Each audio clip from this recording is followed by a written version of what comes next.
A developing story tonight. One person is dead and a Tallahassee police officer recovering after a hostage situation ended in an officer-involved shooting at the Valencia Square Apartments off Tennessee Street.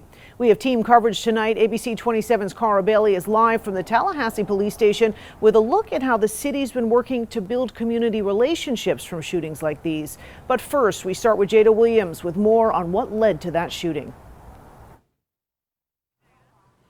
That's right, and just over my shoulder is a shattered window on the ground. The glass from that window, it's a leftover reminder of everything that took place at the Valencia Street Apartments earlier this morning. And it all started with what investigators say was a suspicious car. Now, Chief Lawrence Revel says that the car was parked at the entrance of an apartment complex near the Ocala Road Publix. Inside, 2 men, a woman, and a child. Police say the driver stepped out of the car and cooperated, but the other man in the car slid into the driver's seat and pulled off, hitting another officer. From there, police say the suspect held people hostage inside the Valencia Square Apartments off of West Tennessee Street. The suspect eventually jumped from a second-floor window. Police say he then raised a handgun at an officer, and that's when he was shot. This is the 4th officer-involved shooting since last March. With this investigation, Chief Revel says there will be more transparency.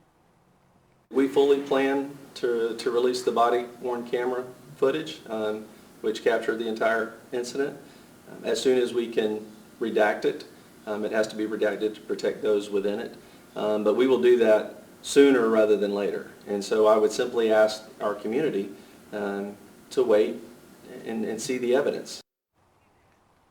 NAACP President Mutaki Akbar says he's happy the body camera footage will be released before the close of the investigation. He says while the focus now is on how the incident ended, he's curious to see how it started.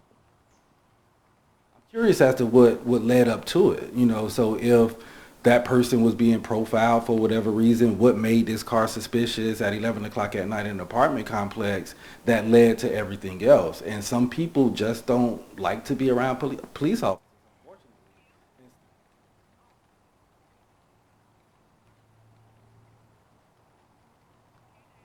Chief Revel gave a specific timeline for when that video will be released, saying parts will be redacted to protect people's identities. And as for an update to the parties involved, the woman and the child are now they were found in that apartment unharmed. As for the police officer who was hit by the car, he is at home recovering. The other man in the car, police say that he has been cooperating with them. He was detained earlier in the day. And as for the police officer who fired that shot, he is now on paid administrative leave, and that is per the department's policy. In Tallahassee, Jada Williams, ABC 27.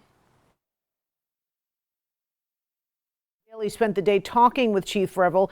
Now he's weighing in on last night's event, saying in part, quote, "While we never want to experience an officer-involved shooting, I am grateful for the brave actions of our officers in a dangerous hostage situation, and I'm glad that no one else was hurt."